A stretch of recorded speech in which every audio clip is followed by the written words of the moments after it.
les proponemos en Miradas desde el Sur conocer el universo especial y específico de un hombre que abandona su profesión liberal de contador y se enamora de la madera, de los muebles antiguos, de su capacidad de devolverle el brillo y sobre todo la esencia, el perfume, el aroma, aquellas cosas que forman parte de nuestra vida cotidiana.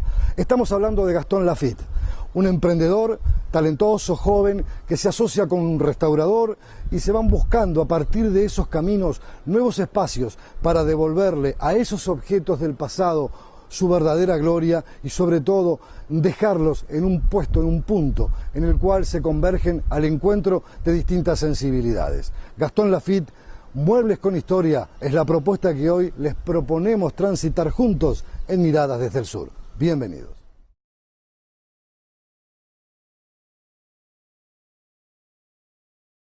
Amigos, estamos hoy conversando con Gastón Laffitte, un hombre que tiene una verdadera pasión, que la rescata y la construye desde el fondo de su sensibilidad. Gastón, gracias por recibirnos. Gracias a ustedes. ¿Cómo nace esta pasión por eso que tú denominaste tan talentosamente y tan sensiblemente Muebles con Historia? ¿De dónde te surge eso de recuperar la nobleza de la madera, de la construcción de antaño, de esa mano anónima que fabrica, que elabora, no de manera serial, sino individual, cualquiera de los muebles que de repente vistieron y fueron gala y orgullo de muchas casas, tanto en Montevideo como en el interior profundo del país? ¿Cómo te nace ese amor por estas cosas? Pues yo creo que son de esas cosas que surgen sin darte cuenta, que te sorprenden a vos mismo, ¿no? Yo empecé, mi gusto por la madera y por los muebles empezó hace como 20 y algo de años, allá en Los Remates. Empecé en lo que era Gómez Oro y Castells, en la calle Piedras, y siempre los remates desde el inicio me maravillaron, ¿no? Era como un mundo mágico, ¿no? Donde había mucha gente, se llamaba la atención, había como momentos de silencio donde uno esperaba la oferta de otro, no sabía qué iba a pasar, bueno. Y ahí en los remates fui aprendiendo a reconocer las cosas de valor, ¿no? Que están como algunas tiradas, ¿no? O olvidadas, ¿no? Y que a mí me despertaban deseos de que volvieran a tener la vida que algún día tuvieron. Eso de valor es el valor del producto ya terminado, elaborado, más que el valor monetario que sin duda lo tiene, es el valor de, como decía hoy, el trabajo de ese artesano anónimo que con sus manos, con su habilidad, logró darle forma, funcionalidad, belleza a un objeto. Es tal cual, o sea, es más por eso, la idea de valor es como lo que es intrínseco al mueble, como la esencia del mueble. Vos ves un mueble que está apagado, sin vida, pero ya lo estás viendo vivo, lo estás viendo ya con la recuperación incluida, ¿no? Eso es lo que yo no podía evitar, ¿no? Como ver la vida del mueble más allá de la forma, ¿no? Eso fue lo que a mí siempre me llamó, como recuperar lo que realmente ese mueble era. La esencia de eso. Sí. Siendo un hombre que está formado en las ciencias económicas, Sí. sos contador de profesión, has tenido una sensibilidad distinta.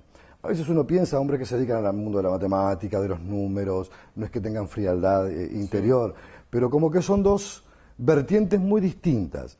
¿Y cómo hiciste para ir componiendo en el tiempo, bueno, ese rol de profesional que tenía que trabajar para vivir como todo ser humano, y empezar a despuntar esta pasión que te fue atrapando de a poco? ¿Cómo se fueron de alguna manera sustituyendo una a la otra, o que una de las dos cosas tuviera más prioridad sobre la otra a la hora de empezar a delinear este gusto que hoy es el camino que has elegido para vivir? Sí. Yo creo que uno, mi experiencia por lo menos es que uno va aprendiendo del error, ¿no? Uno por lo menos va despejando lo que no es. Uno va transitando caminos y los vive, y de repente algo no vibra con uno. Es decir, uno está haciendo algo en el cual intrínsecamente no se siente feliz o no se siente pleno. Hay muchas veces que la vida no te permite, aunque tengas ese llamado, hacer esas opciones, ¿no? Por una necesidad. Yo tuve la suerte de sí poder hacerlo, ¿no? O sea, que mi viejo a pesar de profesar la misma profesión, él nunca se opuso, ¿no? Él me apoyaba, ¿no? siempre igual quería que algo de números se hiciera, y lo cual creo que fue bueno, ¿no? Como conservar siempre un equilibrio, ¿no? No irte como a un extremo, ¿no? O sea, yo hubo un tiempo en el cual conviví con las dos cosas, y después ya empieza un tiempo en el cual yo ya empiezo a optar por aquello que era más Tu identidad más una profunda. inclinación, ¿no? Cuando hablábamos hoy de ese enamoramiento o esa provocación que un mueble te daba cuando ibas a uno de estos remates, y ya imaginabas qué forma nueva podía adquirir o cómo recuperar su verdadero esplendor, ¿cómo es ese diálogo entre tu sensibilidad y el objeto? ¿Cómo se producía ese mundo de imaginación que te despertaba ya verlo casi terminado? ¿Cuánto hay ahí de desarrollo de ideas, de sensaciones, de emociones? ¿Cómo fue ese acercamiento con la madera? Que parece que no habla, pero habla y mucho. Sí. Bueno, una cosa que a mí me llamaba mucho la atención de cuando empecé en los remates era, yo iba a los remates, obviamente me gustaba un mueble, yo podía reconocer entre una multitud de cosas, aquello era como que tenían una luz, aunque pareciera que no, aunque no la tenían, ¿no? Pero me llamaba, algún mueble me llamaba. Y siempre me aproximaba, obviamente con el tacto a tocarlo, pero también a olerlo. Me despertaba con una cosa instintiva de acercamiento a la Un aroma madera. especial Sí, un que te acercamiento. indicaba que había una química entre tú y ese mueble. Algo así, algo así.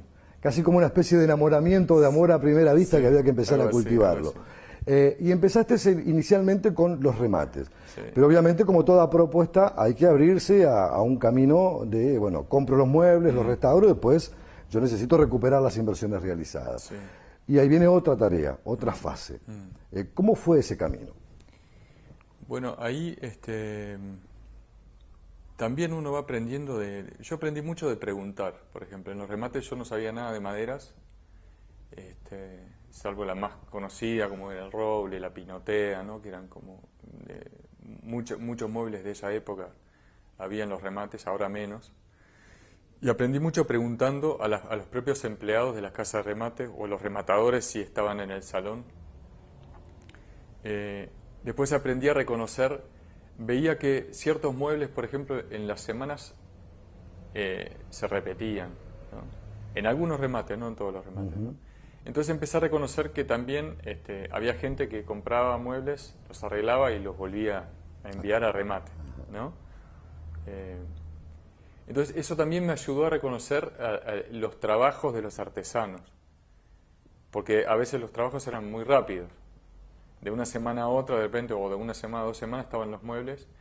Entonces eso me llevó como a meterme en ese universo tan especial. En ese universo de la restauración, de preguntar también, pero esto por qué lo hacían así, o por qué, o el mueble que parecía de una manera una semana, la semana siguiente lucía más, pero de repente no era todo lo que podía dar. Yo me podía dar cuenta de eso.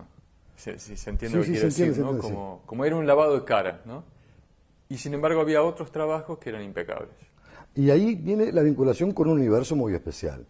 Porque llegar a un buen restaurador, no aquel que me lo arregla, como decías tú, le hago una lavadita de cara, lo restauro un poquito, lo arreglo, lo mejoro, lo coloco, recupero la inversión y sigo en el proceso. Sino tu orientación o tu opción era ir a buscar el esplendor real, la esencia más pura. Sí. ¿Y cómo fue ese camino de encontrarte y tomarte de la mano simbólicamente con un restaurador? ¿Cómo fue que fuiste construyendo ese universo? Sí. Bueno, ahí también fue un aprendizaje, ¿no? Porque, o sea, fui dando, por ejemplo, con personas que trabajaban la madera, que también, o sea, que no lo hacían con todo, digamos, ¿no? No le ponían el alma. No, lo hacían como para cumplir, ¿no? O sea, vos le pedías una cosa, te la mejoraban, pero vos mismo encontrabas detalles en el trabajo. Pero acá, ¿por qué no le hizo esto? ¿Por qué esto está así, no? Como una cosa que no era hecha profesionalmente, ¿no? Y entonces eso, por contraposición, cuando vos encontrás a alguien que trabaja de otra manera, no hay duda. O sea, te lo topaste. Es decir, este tipo o esta mujer trabaja de otra manera. Entonces ahí empezás a reconocer la calidad de un trabajo. Y la primera experiencia que tuviste con un restaurador que dijiste, bueno, no solo me llena el ojo, sino que me devuelve el alma y le devuelve el corazón y la razón de ser a este mueble de madera. Y bueno, yo allá en la calle Yaguarón, cerca del cementerio central, había un muchacho, un hombre, ¿no? Bafico, muy conocido en Montevideo hace muchos años, que realmente yo podía reconocer en él un trabajo diferente. O sea, tenía piezas de una calidad increíble y el trabajo que hacía de esas piezas era muy bueno. Para después de la pausa, en el ir y venir de los años, estos 25 años de experiencia que has transitado en este universo, ¿se ha perdido el oficio del restaurador? ¿Hay generaciones de relevo que sienten la misma pasión que sus maestros, que aquellos que fueron los primeros constructores de este oficio en una nación, en un país tan joven como el nuestro? ¿Has visto que hay hoy una capacidad de aprendizaje y de desarrollo, de mano de obra nueva, calificada, que le pone pasión, amor a ese oficio? En un instante me lo conté. Importa que lo sepas. Es importante que sepas que la Ley de Minería de Gran Porte establece medidas rigurosas de protección ambiental y asegura al Estado la mitad de las ganancias de esos proyectos. A su vez se dispone que estos recursos se destinarán a proyectos de infraestructura, productivos, educativos y de desarrollo, en particular del interior del país y para las nuevas generaciones, creando el Fondo Soberano Intergeneracional de Inversión. Conoce más en importaquelosepas.com.uy/minería. Importa que lo sepas. En Cumulonimbus nos dedicamos a enviar nubes a donde nos piden. ¿Cómo lo hacemos? Con Aivá del Correo Uruguayo. Como somos una empresa chica, agarramos todos los trabajos. Diseñamos desde nubes decorativas hasta nubes cargadas de lluvia. Con Aivá nos aseguramos de que todas las nubes lleguen en tiempo y forma, y nuestros clientes también. A través de una forma práctica de enviar nuestro trabajo y una forma práctica de cobrarlo. Nubes, arcoíris, sonrisas, envíes lo que envíes, ahí va. Descubrí la forma más moderna, fácil y segura de enviar, seguir y cobrar tus paquetes. Entrá a correo.com.uy y conocelo. El correo uruguayo llega hasta donde quieras.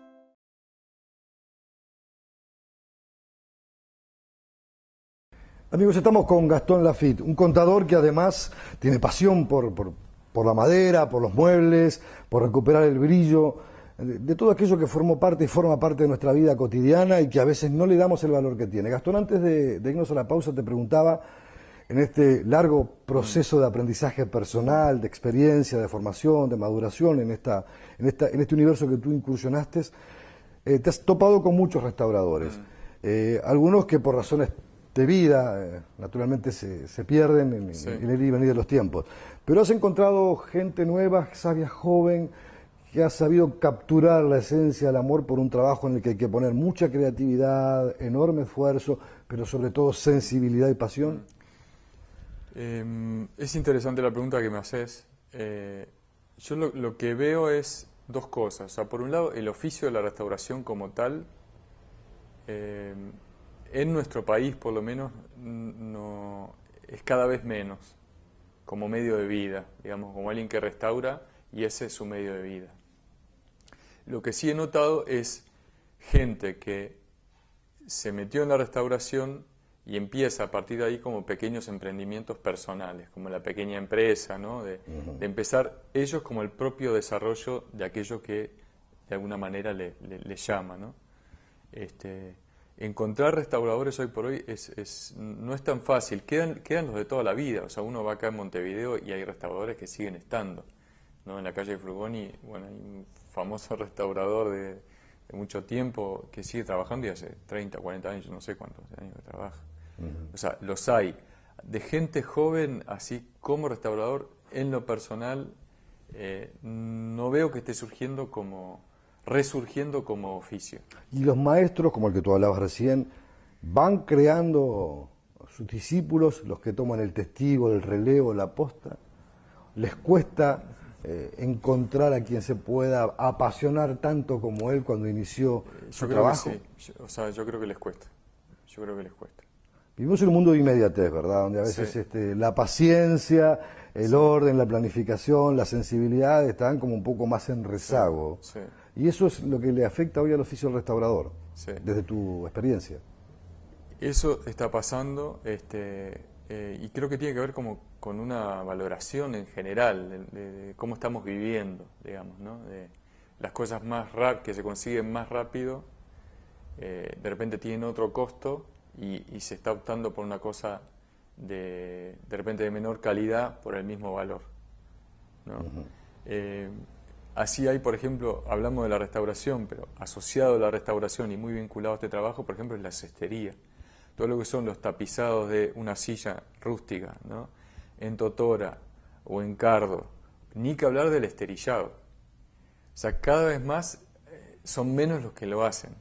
Y la verdad que da mucha pena porque las fibras naturales, digamos, la materia prima está en la naturaleza, ¿no? Uno es agarrarla y tener el oficio para después llevarlo a una silla, ¿no?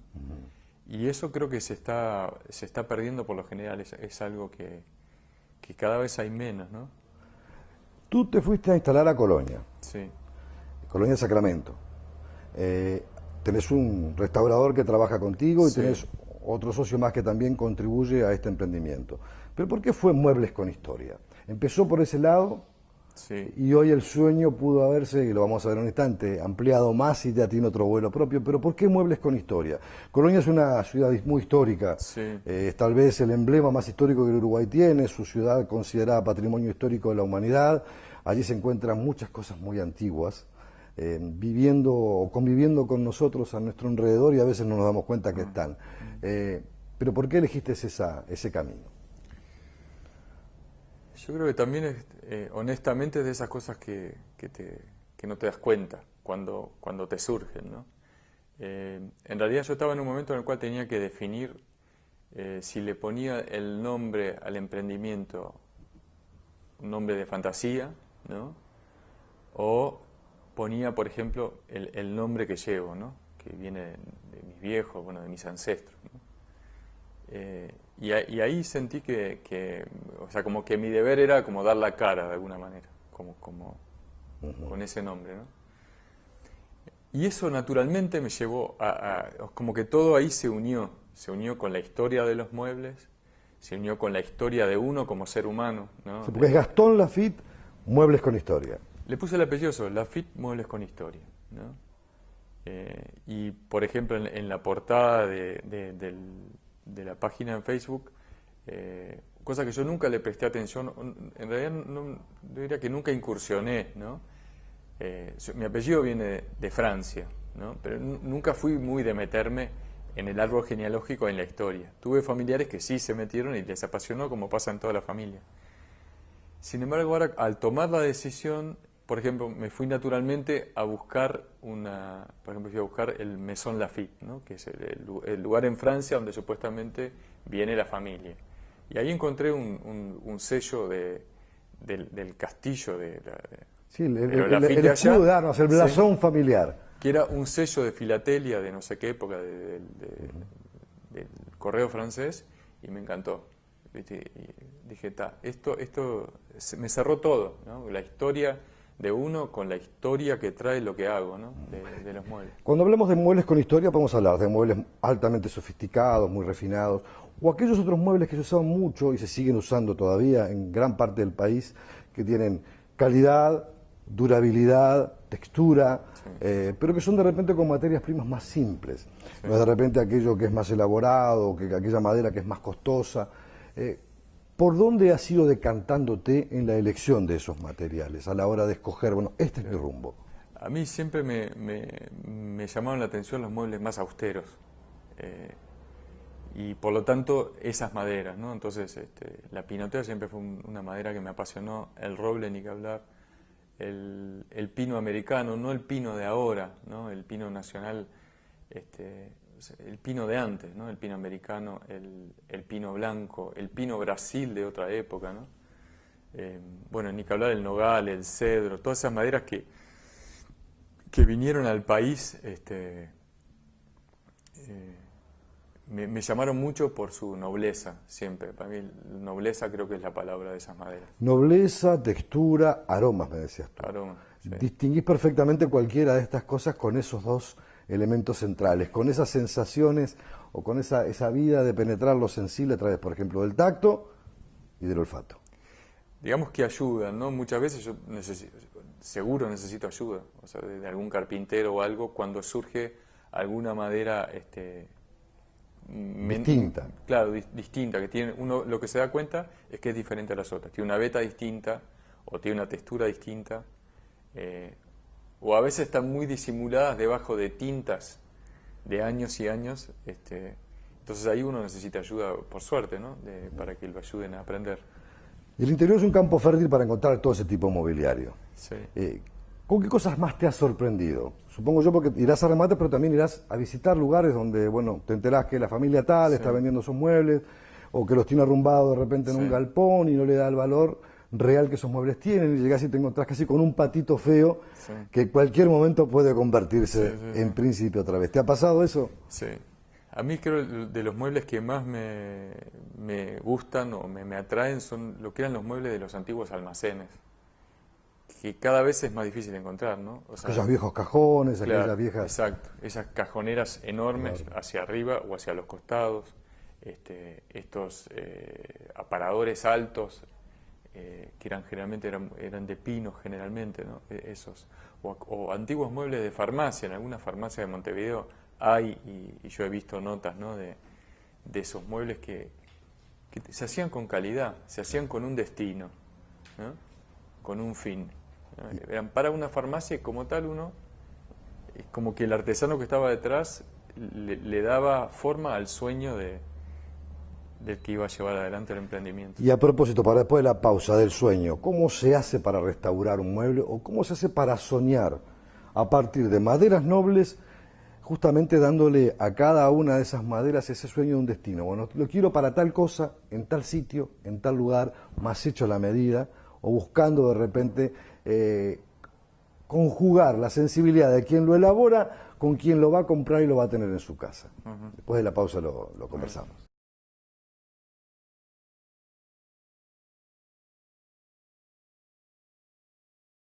En Cumulonimbus nos dedicamos a enviar nubes a donde nos piden. ¿Cómo lo hacemos? Con Aivá del Correo Uruguayo. Como somos una empresa chica, agarramos todos los trabajos. Diseñamos desde nubes decorativas hasta nubes cargadas de lluvia. Con Aivá nos aseguramos de que todas las nubes lleguen en tiempo y forma, y nuestros clientes también. A través de una forma práctica de enviar nuestro trabajo y una forma práctica de cobrarlo. Nubes, arcoíris, sonrisas, envíes lo que envíes, ahí va. Descubrí la forma más moderna, fácil y segura de enviar, seguir y cobrar tus paquetes. Entrá a correo.com.uy y conocelo. El correo uruguayo llega hasta donde quieras. Importa que lo sepas. Es importante que sepas que por ley se protegen los derechos de autor de las creaciones literarias, artísticas o científicas y a sus obras, y es ilícita su reproducción o fotocopiado sin la correspondiente autorización. La librería digital de Impo cuenta con una serie de libros electrónicos, en principio en materia de derecho, que pueden ser descargados para PC, smartphones o tablets a un precio accesible. Conoce más sobre esta ley en impo.com.uy/derecho de autor. Importa que lo sepas. Impo, Centro de Información Oficial.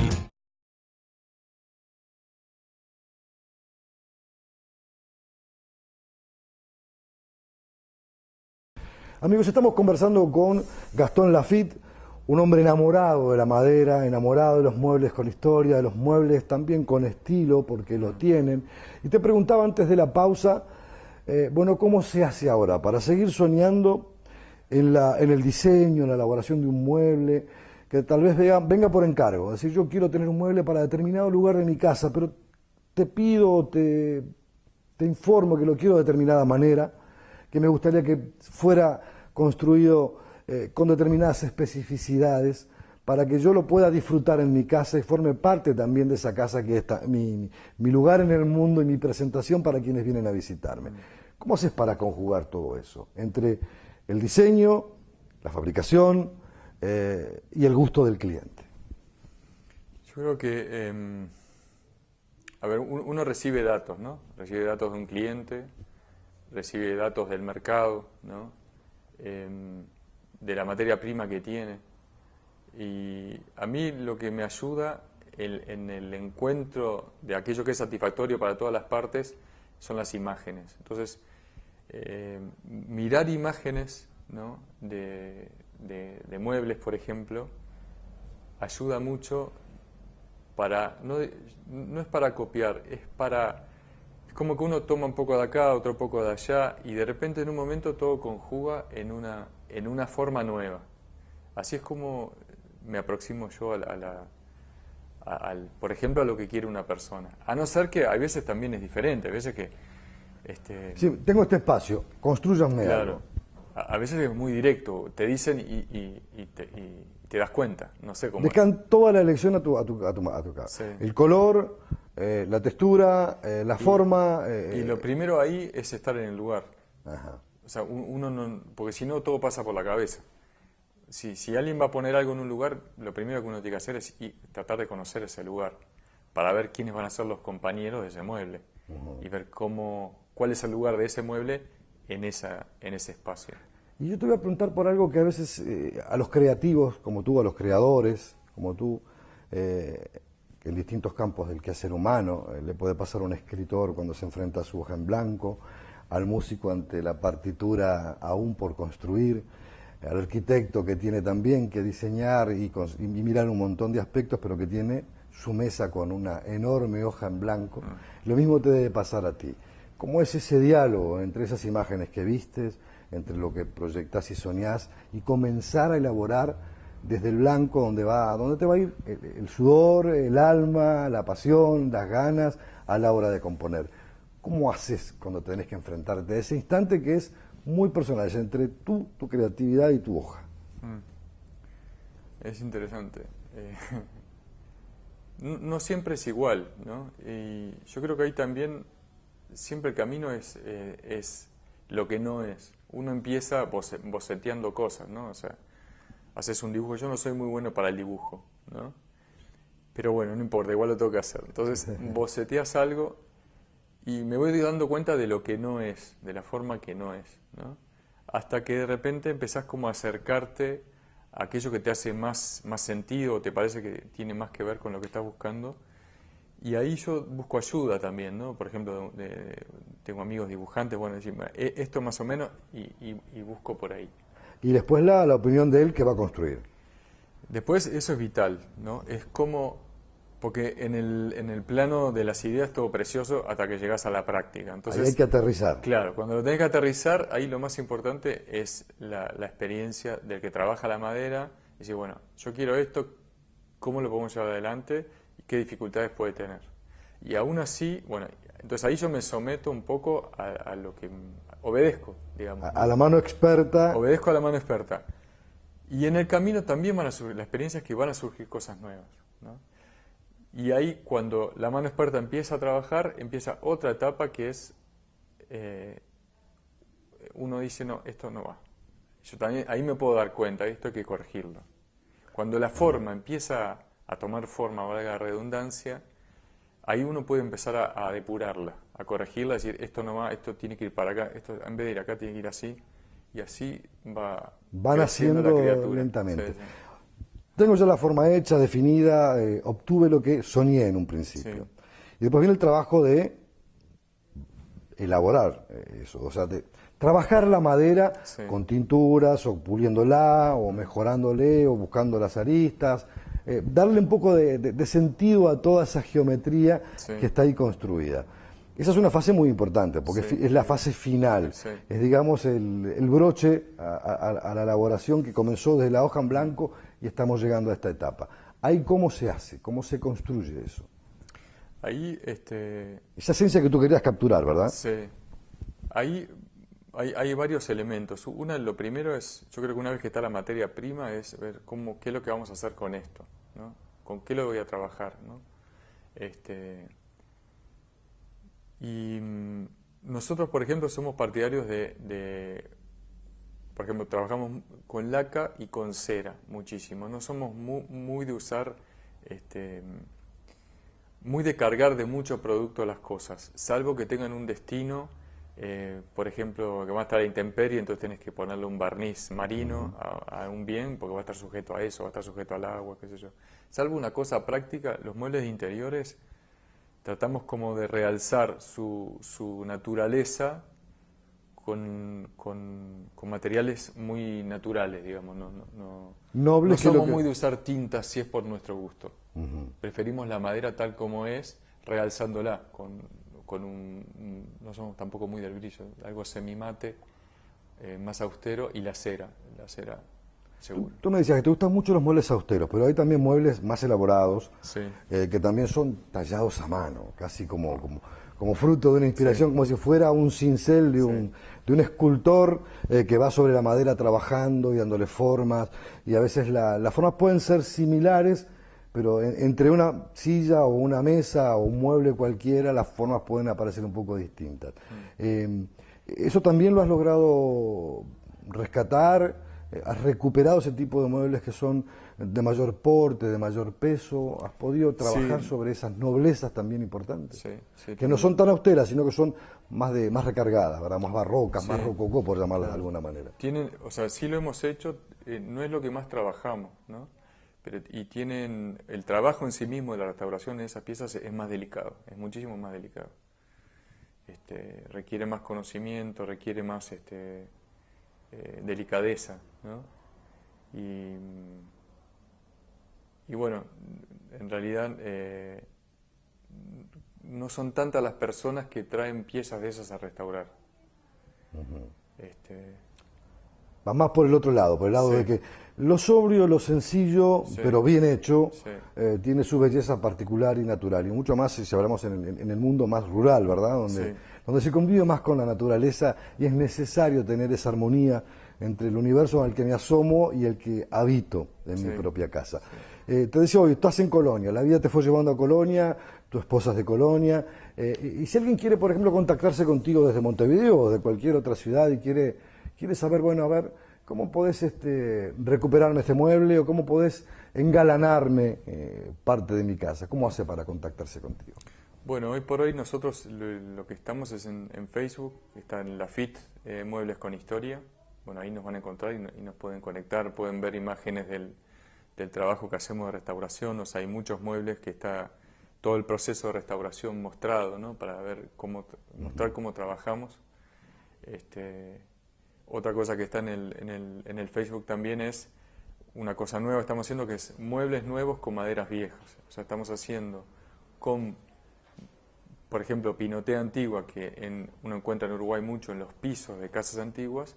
Estamos haciendo muebles nuevos, a medida, ¿no? O sea, rescatás lo que ya estaba casi en desuso, le das otra forma, otro volumen, estás en un proceso creativo para... Pero se le devuelve la historia a esa madera también. Volvemos al origen. Muebles sí, pero con historia.